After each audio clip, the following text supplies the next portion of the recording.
Hi, everybody. Welcome to this week's IAB Southeast Asia and India Revolve webinar. I'm Laura Greeley, the Regional VP of Education and Industry Initiatives. And thank you so much for taking the time to join us here today in our latest of our Revolve webinar series, where we bring together experts from across the region to share their research, learnings and experience across a wide variety of topics. If you'd like to be the first to hear about our upcoming webinars, please do sign up for our newsletter. You can go to our website, our homepage, and check that out. I'm delighted to introduce you to this week's webinar, where we're going to hear from Dave Goodfellow, Strategic Partnership Director International for Oracle Data Cloud, and also IAB Southeast Asia and India Regional Board Member. The digital advertising industry is known for its culture of rapid change, but the rate of acceleration we've seen in 2020 has been absolutely unprecedented. It's been filled with such an amount of uncertainty. Within this environment, brand safety and brand suitability have remained top of mind for marketers as well as media owners to try and identify and also then adopt the most effective strategies for the current climate.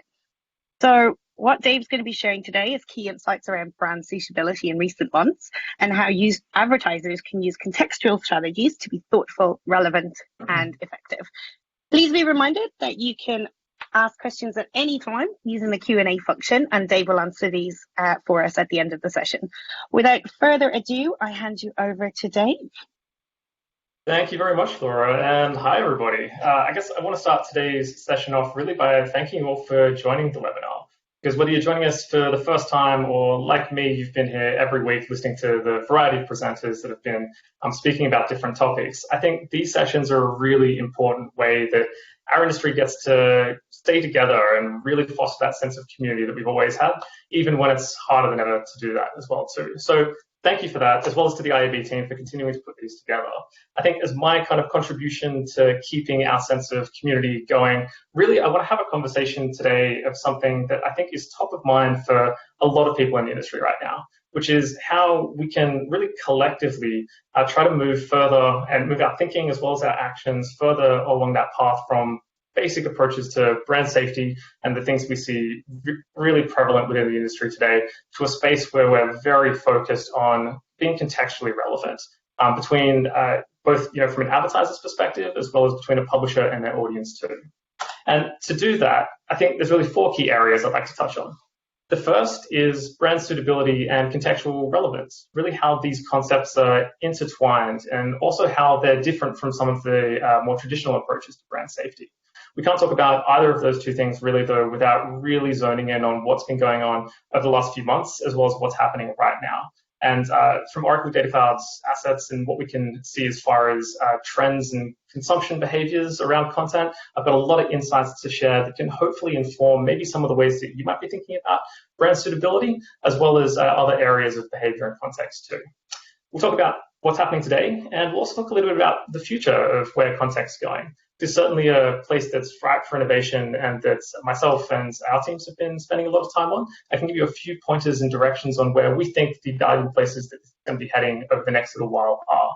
And then lastly, I really like sessions where there's something clear that I can do at the end of it, some next step that I can take or something that I can actually do myself. So we'll do that by looking at the different stages of the contextual journey, starting from the basic levels of protection and methodologies that a lot of people are employing, right up to that point of really being contextually relevant and taking all the extra steps you can to focus on that. So that's what we'll cover, hopefully in around 35 minutes or so with a decent amount of time for Q&A, because I know there's a lot of people that are passionate about this, including myself, so hopefully we can get a time to continue discussing that.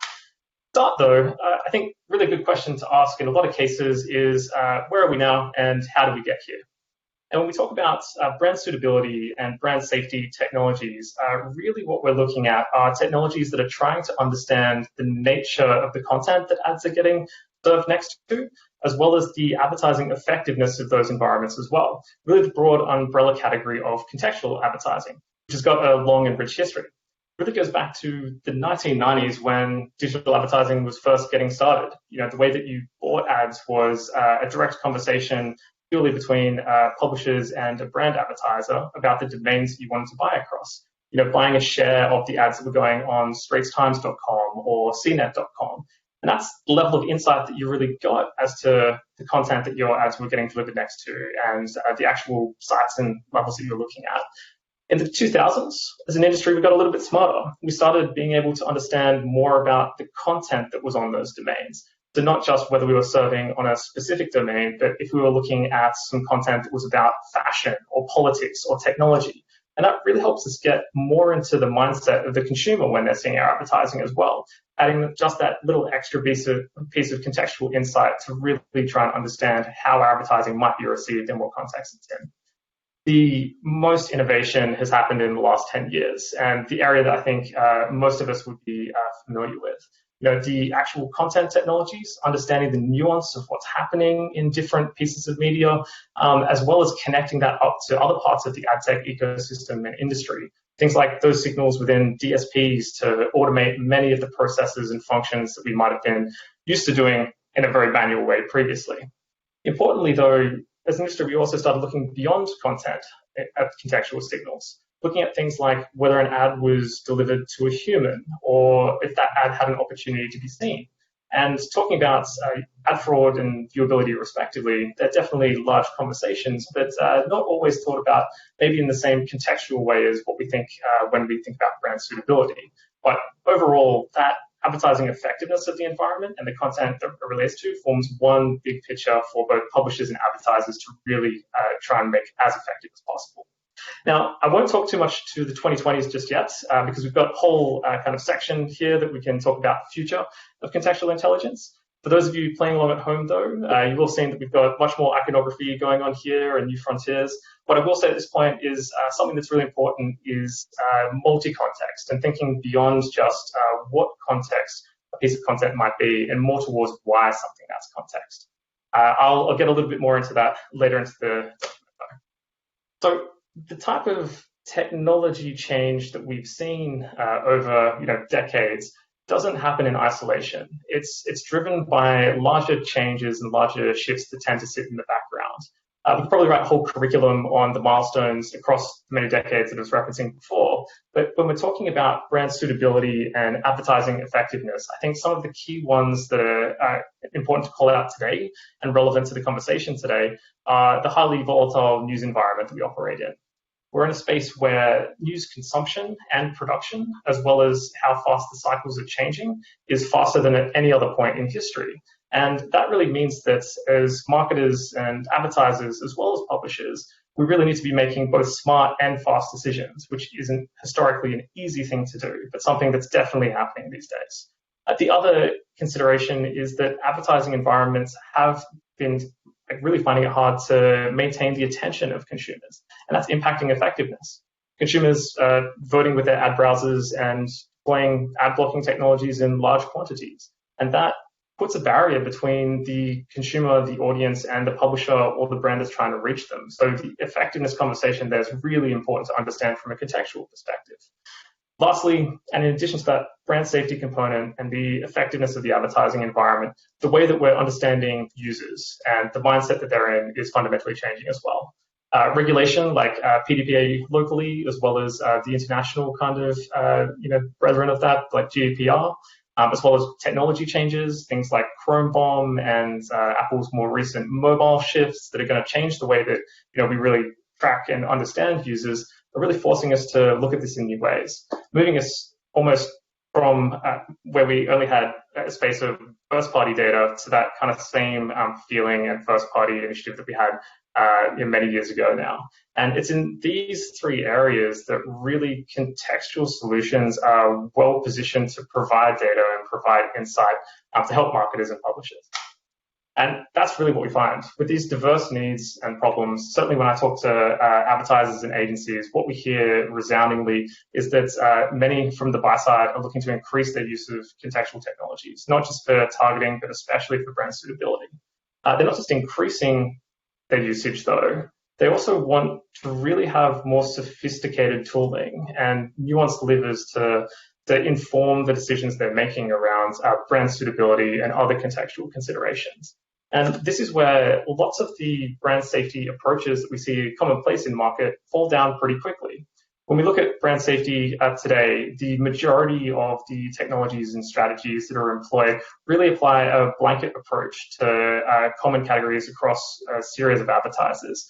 An approach where a keyword on a blacklist defines whether or not an ad is bought or blocked based on if it matches a keyword that sits on the page or in the content itself. And that really kind of limits both advertisers and publishers in meaningful ways. And I think it's really important to highlight that having control over the environments that a brand's ad appears in is very important, but there's better ways to execute and to implement those things that work for everyone involved. Something that I always come back to when I think about the strategies that were developed here and the execution of them as well is this quote from Warren Buffett, often considered to be the most widely successful investor of our time. And he says, it takes 20 years to build a reputation, but only about 5 minutes to ruin it. And if you think about that, then you'll do things differently. And I think this is really true. If you think about the time and effort that goes into building a brand, and certainly if we've got any brand managers or brand marketers on the webinar today, I think you'll be able to attest to the time and effort that gets put into how we understand a brand, how we really relate and feel to a brand, so that anything that operates counter to that, it makes sense to want to avoid or want to not necessarily align with. This example, and I feel like examples are pretty easy to come by these days, something that popped up in my feed. I was reading some auto content and got served an ad to buy a Hyundai right next to an article about how they just recalled a bunch of them because they were potentially bursting in flames. Those kind of direct pieces that could potentially damage a brand is one thing. Then also the content that aligns with a brand's value is important to look at. And that's a decision that really has to be made on a brand by brand basis. It doesn't really work on a more uniform blanketed approach. And we know that these concerns are real too. A quarter of all brands have had negative press from the ads appearing in unsafe contexts or unwanted adjacencies. And these are all the kinds of things that we're used to seeing and reading in the trade press. Things like ads appearing next to terrorism or hate speech content.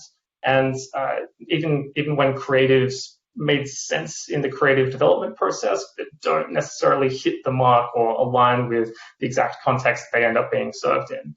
That's a real consideration and impacting a lot of brands these days. When it comes to risk and waste, there's a number of complexities outside that brand managers have got to think about. If we take viewability and fraud as the example, not looking at viewability in the sense of like standards for the MRC or even individual agency or brand standards, but at a very basic level, whether or not an ad ever had a single pixel on screen. In Asia, we know that almost a third of ads don't ever appear on screen. And this compounds kind of the problems we see with brand safety, as well as the intricacies of fraud, which can't be missed either. And because of all of these intricacies around risk and waste, this is where contextual approaches, things that really looking to understand the nature of the environment and the content as far as advertising effectiveness goes, can really solve far better than many of the solutions that are out there. Contextual approaches can deliver a baseline of protection that's more relevant to a brand, looking at the areas that they are and aren't wanting to be adjacent to. And it increases the accuracy by using that custom approach as well. Importantly, brand safety solutions, especially those that rely on just a direct match between keyword list and the keyword that sits in an environment, are really only designed to limit scale too. So if you've got 1 million opportunities to be exposed to customers or 1 million impressions, it's only ever static approach is only ever going to reduce the total amount of impressions you end up delivering. Contextual approaches actually help you find scale because you're looking at new contexts and new types of content that your advertising may be relevant within. So this is really an area where I think we can do a lot of work together as an industry. And ultimately, by finding those contexts, finding those new environments while maintaining that level of suitability, we're able to maintain better connections with an audience. And that's really what I think this is all about. Now, that's really where the idea of brand suitability as opposed to safety comes into play. Brand suitability has to be custom. It's got to be defined based on an individual brand's profile about what advertising environments are going to be the most effective for their campaigns and importantly for their creatives as well. This has to be based on data as well as the brand's values. And when you take a contextual approach to this, really it allows you to do much more relevant things as a brand and for consumers as well. The first one to speak to has to be the risky content, because that tends to be the most motivating reason why brand safety and suitability solutions are used. If all we did was look at just the categories that might be relevant almost universally, those things like hate speech, terrorism, alcoholism, all of these things that don't necessarily align with brand values, we'd miss a lot of the elements that are unique to brands too. On the risky content side of things, the one that pops to mind for me is things like emissions trading schemes, and product recalls around that kind of stuff. That wouldn't hit any of the standard categories, but it's going to be really relevant to some brands. Especially within a COVID environment as well, think about brand alignment and ways to stay connected and relevant to the conversation that's happening inside at the moment is also more important than ever.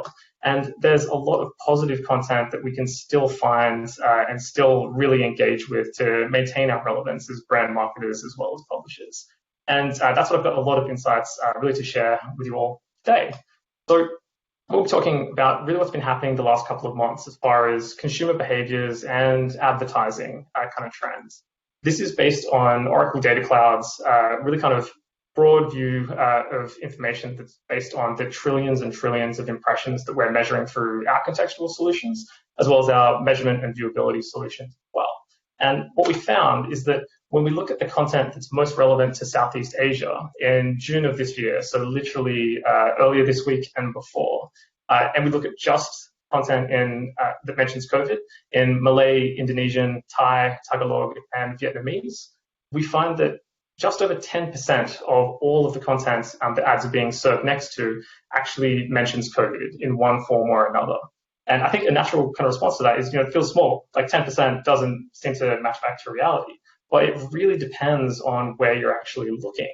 Because if we look at the news sites that are fundamental to keeping us up to date with everything that's happening, keeping us safe and keeping us informed, the amount of content that's specifically there for anything mentioning COVID is over 50%. So there's a disproportionate impact that technologies and approaches to brand safety can have in those kind of environments, as opposed to just the overall advertising ecosystem. Really interestingly too, when we look at English language content, so we're talking globally here as opposed to relevant to specifically Southeast Asia, the trends are actually very similar.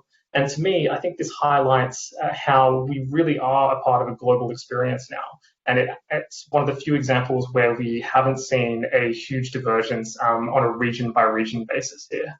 Now, importantly, the two kind of last slides I've shown are just based on a basic mention of COVID in any of kind of the variations that it comes in. We're not looking at doing anything contextual or deeper to understand that content up until now. But when we do, and we look at the types of content that are within that, over a third of all of the content that mentions coronavirus does so on pages that would be considered safe according to existing brand safety standards. The things like those categories that I mentioned before. And what that looks like, great stories like this. Another one that came up in my feed in the last week. You guys are getting a very kind of keen insight into my browsing habits at the moment. So talking about how families in Southeast Asia are becoming really entrepreneurial and trying to make ends meet during really hard times like we've got going through now. This was a story where Jalan Puko started her own food business, and her friends started their own businesses as well, and have seen real success in recent times, both creating new experiences for their local communities as well as for their families. And that's the kind of, I think, experience that often gets missed through all this. Something that brands I didn't really know many brands that wouldn't want to align with that kind of content. Similarly, we look at pharma content. More people than ever are interested in all of the positive work that's being done around developing a vaccine, or the race to make a vaccine, as it's often being referred to in news media. This is something that's hyper relevant and means that we can actually talk about coronavirus in a positive way. Something that might be most relevant to our industry is all of the changes that have happened to technology and business as well. And, I mean, this webinar is a fantastic example of how these kind of things have changed. And just because something mentions coronavirus doesn't mean it's necessarily something that you don't want to align with. Now, we could keep going with examples because there's so much content that fits this kind of build. But I want to kind of quantify it again and bring it back to like numbers, because if we look at what's actually happened with ad volumes and ad calls based on all those impressions that we're measuring, what we've seen is that the difference between March of 2020, when really the most coronavirus-related content was out in market, compared to 12 months ago, that March of 2019, there was an 18% increase in the total amount of ad calls, total volumes. That's a pretty significant increase that really matches back to a lot of the changes in readership and behavior that I think we've all been hearing about and seeing in our various businesses. What we haven't seen, unfortunately, though, is that translate to revenue. If you are a publisher, or if you have been talking to your publisher partners, you've probably seen and heard that the story is often very different. It's more about revenues that have been contracting as opposed to expanding. And a big part of the reason for that is this. I'll take a little bit of time to describe what's actually going on here. I've used the New York Times as an example because it is one of the most premium kind of environments that you could target as an advertiser. And what we've got happening up the top here is a creative that's being served after an ad has been blocked from rendering. So there's an advertiser who's bought an impression, but the verification vendor, for whatever criteria, has decided that this isn't an environment that the advertiser would want their creative rendering in, and so a blank creative or a filler creative has been put in its place. Now, interestingly, this wasn't from an article that was about coronavirus or about anything that was going on, that might be considered unsafe, like death and injury and these kind of things. It was literally, and I'm not sure if you can see my cursor, but the sign up for coronavirus briefing piece that we've got in the slug or under the headline is enough to trigger this is an unsafe environment. And for an advertiser that's invested as much as they probably have in this space, as well as the audience that they're trying to reach with it, it's probably not what they're intending. And that's something that we really need to look at, I think, as an industry, to try and really help that approach become much more informed. So we've got an opportunity to do something positive and in a big way, which I don't think happens all that often within our industry, at least to this level. And what we know is that there's a lot of things we can do individually, the ways that we're thinking about brand suitability and brand safety, as well as the methods that we're using to approach it. One of the other things that's really important to call out is that journalism is great for advertising too. Throughout the last few months, this is from our Moat data, we've seen that the engagement with journalism content and journalism sites has increased dramatically.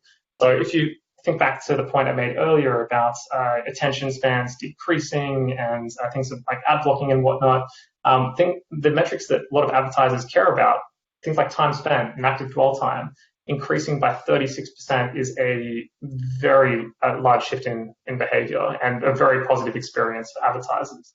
That shift from 49 to 67 seconds is just such a long period of time. Similarly, screen real estate is a particularly interesting one, I find. On journalism articles and really kind of the stuff that many of us focused on reading today, the ad actually takes up more than twice the amount of space or twice the amount of screen real estate as it does in other environments. So looking at 19% of the total screen compared to 8% of that. And that means that as an advertiser, you're competing less with other items for that user's attention. Also, something that many, many advertisers care about is interactions. So the hovers, the touches, the clicks on an ad are actually up as well. They've increased to double what they were before we actually started kind of going through all this COVID-related, news in the last few months. And that really paints a very positive picture for a lot of these environments if you can approach them suitably. And approaching these things suitably is something that's really hard to do with flawed solutions. We've already talked a little bit about just looking at keywords, but the way that that works and the way that that unfolds is really important to talk to as well. The way that the top providers or the most frequent providers of brand safety solutions and basic ones actually make a decision to block or to buy an impression, and therefore, protecting that advertiser is based on the information that's contained in the URL. Now, if an advertiser didn't want to appear next to COVID content and didn't think that was suitable for their brand, then this kind of methodology is really something that that breaks down quite quickly too. If we look in June for all of the content that we were analyzing and all of the different kind of stories and things that were out there, what we found is that 30%, so 3 in 10, didn't actually have COVID or coronavirus or any permutation of that within the URL. So those methodologies that are looking for the URL as their main source of truth are really not protecting advertisers in the way that they're expecting either. And this idea of false positives and false negatives becomes really important. Now, you can probably tell by this stage that's not a big fan of blacklists. We really like to quantify the impact that these things can have too. So we actually ran an internal study using an agency blacklist that was provided to us. It was a pretty average standard blacklist as well. This is over 1,000 keywords, which is, when you think about how specific the blocking behavior is, really seems like quite a lot of potential things in terms that you could be blocking content on. And what we did was took that list and then ran it against 100,000 random URLs from a DSP partner of ours to really get a sense of what was coming through the bid stream, as well as what would be considered unsafe for that particular advertiser. What we found was that if we just used that kind of methodology where we compared the keywords to what was in the content, 60% of the time, it would have been considered unsafe. That's an area where you're starting to block more content or avoid more content than you're actually getting in front of your audience for. So that's a pretty considerable scale issue that you can look at there. Now, not everyone agrees with us that blacklists are bad. A lot of people argue that there's a lot of nuance in there. There's a lot of real detail and strategy around that. That might be true, but from our experience, and we get to see a lot of these, that really the longer the blacklist, it tends to be more a function of the age of the blacklist than the sophistication of it. So as bad news events happen and new terms get added, they tend to stay on the list. And this ends up impacting how targeting and strategies work over the long term as well. So I guess a key point here is really that blacklists do miss the mark by a lot. And when we use contextual technology to understand more what's happening in that content, in that environment, against the standard brand safety categories that most advertisers care about, so death and injury and these kind of things, we found that less than half of those during a particularly volatile part of the news cycle were actually classed as unsafe. So this is a pretty significant difference. This also isn't unique to coronavirus. Blacklists are pretty extensive these days, and words like knife, murder, and ambush aren't particularly uncommon to see on them. For advertisers where this content is relevant, though, I'll use the knife example. Looking at cooking and recipes, this can lead to things like reduced impression volumes up to 15%. But in a cooking and recipe kind of context, knife's probably not a word that actually has much negative connotation towards it, or that an adjacency would be a bad thing. And this really comes down to, I think, a key point around brand safety and suitability solutions right now, which is that when things are based on blacklists, then when you block a term like this one, for example, you block all possible contexts and permutations of it. Now, I'll give each of you a moment to kind of think about the context that jumps to mind first when we put a word like shot on the screen. Chances are, I'd say that not many of you thought of ambition. And if you did, send me an email after, and I don't have a prize for you, but I'll figure something out. The ambition, like taking a shot at something, that's one context that this could be used in. Sports, taking a shot in golf or footy or many, many different sports, that's another one. Photography, healthcare, a shot is in a vaccine, that's something that's probably going to become more common and more frequent as time goes on. As well as, the context that probably for some kind of consideration around whether an environment is suitable or not as well. So really, I think this highlights that simplistic brand safety solutions do fail us all. And we talked a lot about coronavirus, but there's a broader social and cultural impact here that we can't miss either.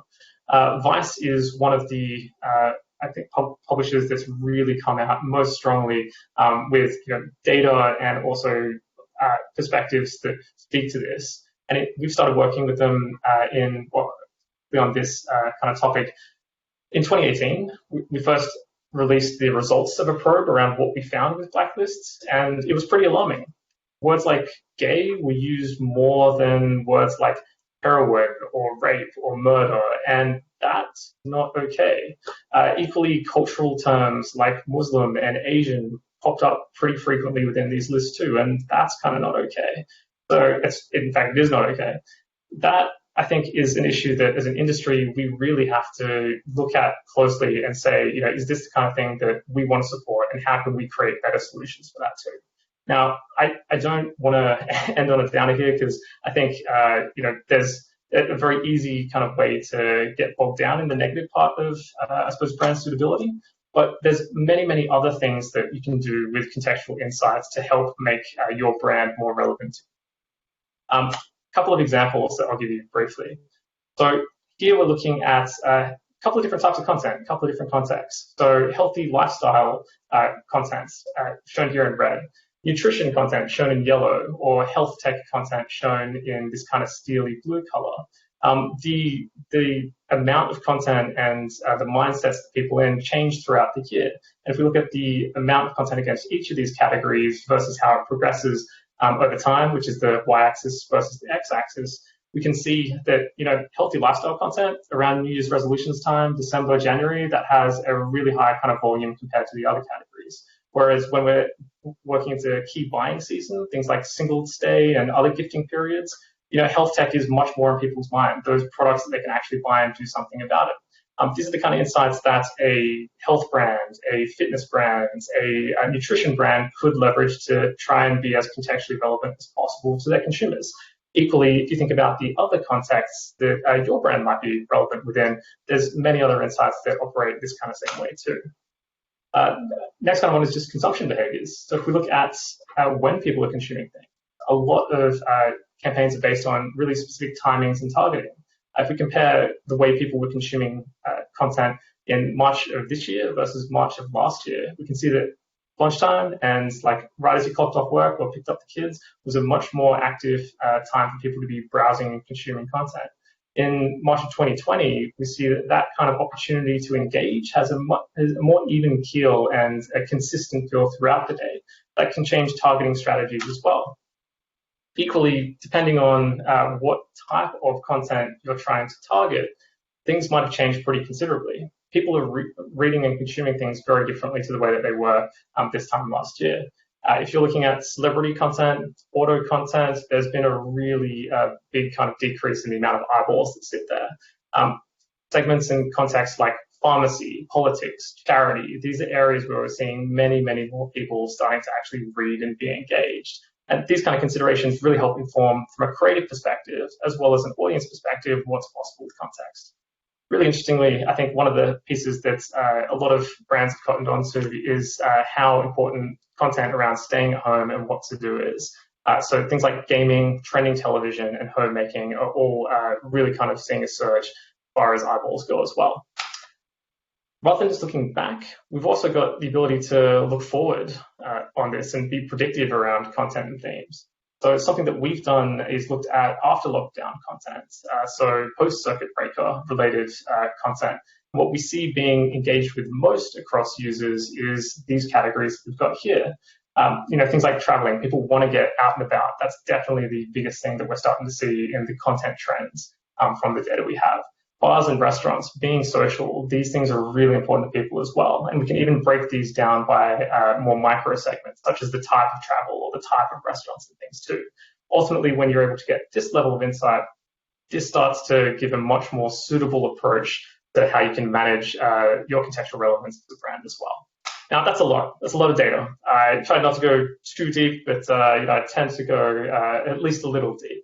So to sum it all up, I think really one thing that if I can impart, I suppose, one piece of advice or knowledge to everyone on this webinar today, It's definitely that blacklists are bad. And if you manage a blacklist, or if you have an agency that manages a blacklist, please see if you can replace it or augment it so that really you know kind of what you're missing out on, as well as what the impact of that blocking actually looks like.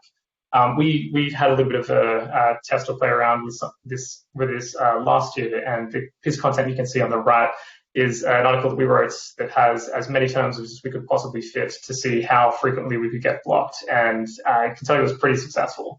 So if we're looking at your blacklists and you see terms that you should be reconsidering or potentially replacing a blacklist entirely, that's something I'd highly encourage you doing.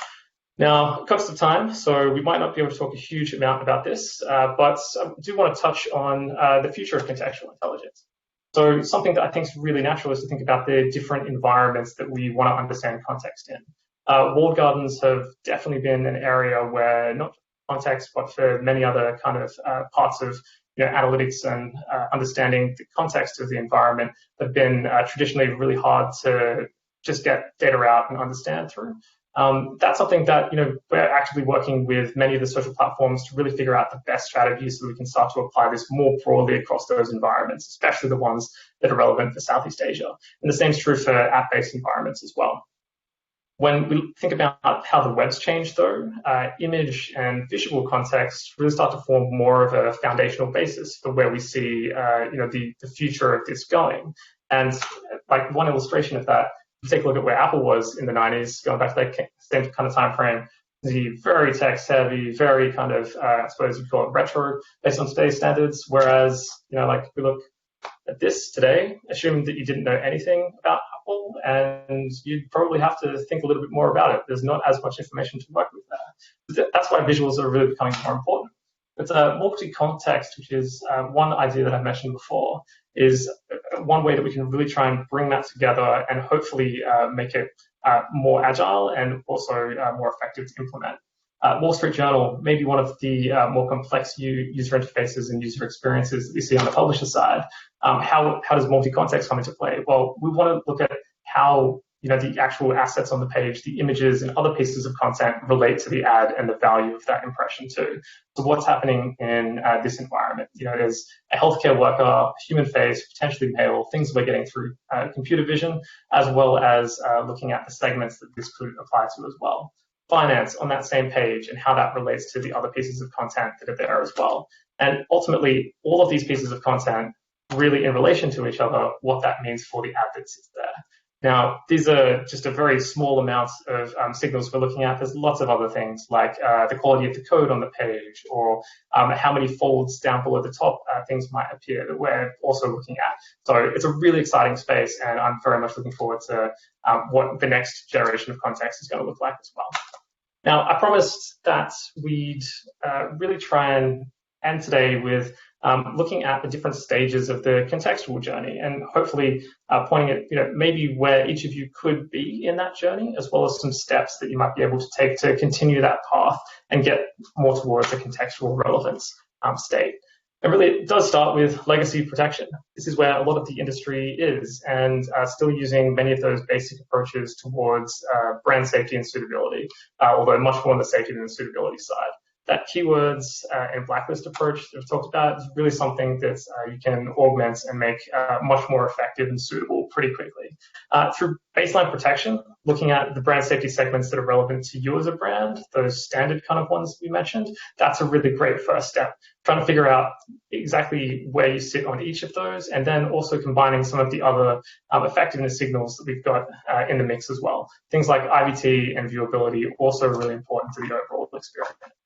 Then the third kind of step that we have is brand suitability. And you can't talk about brand suitability really without custom. Everything has to be one-to-one and uniquely tailored to a brand. And this is something that certainly I know our team spend a lot of time working with customers to develop tailored segments and approaches to managing that brand safety, including the positive segments we spent some time talking about. And then lastly, contextual relevance. The predictive segments that we spoke a little bit about, trying to find other areas where imagery can really deliver value for you as an advertiser or as a publisher as well. Things that are related to the content that people care about and could potentially be good exposure for your brand. That plus the multi-contextual piece likely a little bit further out for most brands, but still an important step along, I think, the full path that we've got for contextual. Now, I'm really keen to know where everybody is on this stage and where we are as an industry too. So we'll have a poll that will be going up in a second, courtesy of the fantastic Janelle and Laura. I'll also pause here so that we can really start Q&A, because I'm sure there's probably a lot of questions to ask around many of these different things. So I'll throw it back to you, Laura. Awesome. Thanks so much, Dave. There is quite a lot of information there to download. So I will, in the interest of time, move straight into some of the questions that we've gotten. So you mentioned ad call volumes are up, but revenue is down. Mm-hmm. Is that because the revenue paid from the blocked ad does not go to the publisher, but perhaps instead goes to the blocking provider? So that's a really good question, and it's important to kind of note the difference between blocking and I suppose pre-bid optimization. The example that I gave in the blocking scenario was definitely where that impression would have been bought by the advertiser, so the money would have still gone to the publisher, but that also happens within the bid stream before anyone has bought anything. So that means that a determination is being made in that same kind of way, often based on a keyword match directly on the page before any transaction has taken place. So in the example I gave, that money definitely would have gone to the publisher. But if we look in pre-bid scenarios, which is where the bulk of the problem exists, the money wouldn't have gone to anyone. Got you. So it's not a method employed to take money out of the ecosystem. No, unfortunately, it's the one that is most visible, because seeing it under the scenes, that looking into the bid stream is the thing that you can't really kind of visualize. Got you. So someone has asked, what can publishers do to help mitigate this loss of revenue? Yeah, I think there's a lot of really important things that you can do to try and mitigate this loss of revenue. While we talk a lot about technology, I think the conversation between publishers and advertisers and having that kind of direct connection is a really important starting point, which I know many, many publishers have in place. From there, I think really developing curated strategies to meet the advertisers' needs around the content that they find suitable and not, and importantly, educating them about the content that exists on your platforms and kind of your different kind of properties is a really important way to get them comfortable with what is being published in your environment, and try and kind of bring more revenue in that regard. That's kind of a direct approach. From a programmatic approach, we're seeing there's a lot more content that's being bought contextually. So people that are looking for positive content within a COVID segment, things like some of the examples that I gave here, that you can push to an exchange if you actually categorize your content, are able to put those segments kind of through as well. So there's both direct methods as well as programmatic methods that can be considered as far as trying to recoup some of that revenue. Great. I think that's really positive as a kind of industry approach. So we have two questions which I'm going to combine into one. So the first is, why do blacklists still exist if they're not working best for the industry? And the second is, are you looking to remove the industry wording of blacklist? Is this Dave's mission? Yes, I'm glad that kind of came up, actually. So this is definitely something that I'm seeing an industry shift towards, and honestly a consideration that I had while preparing this presentation. I kept it in this instance, but this is probably the last instance that I will do that, purely because the industry is moving more towards, I suppose, more appropriate terminology, which is things like allow lists and block lists. We're going to be in this stage over the next little while, I think, where we have to adjust to that, but it's a good thing and something we should definitely do. So that's the second part of that question. The first part of that question is, why are they still around? I'm not sure that's something that I can necessarily answer 100%, but I certainly have a theory for that. It's many of the things I showed really validate, why blacklists aren't an adequate solution for a lot of the diverse problems that we've got in the industry around brand suitability and brand safety. Part of the reason why I think they are here is because they're familiar and have been around for quite some time. So they have that kind of legacy behind them where it's a go-to solution for the kinds of scenarios and conversations we're having around brand safety and suitability right now. That being said, the shelf life on that, I think, is shorter than it's ever been, because the impact that we're seeing on, the reach of advertisers, the relevant content and ways to engage with consumers, as well as on publishers' revenue, really paint a picture that doesn't support a long-term vision for this. And we're certainly seeing that through contextual approaches and understanding what's going on in the environment, as well as the content in more detail, this is something that just makes so much more sense. So I think it's a comfort factor thing, but hopefully it's not a comfort factor thing for too much longer. Dave, I have to again thank you very much. I've learned a lot about your browsing history, so I'm going to take that up with you offline. I have some questions, but thank you so much for your support, and we will see everybody next week. Thank you. Thank you very much, everyone.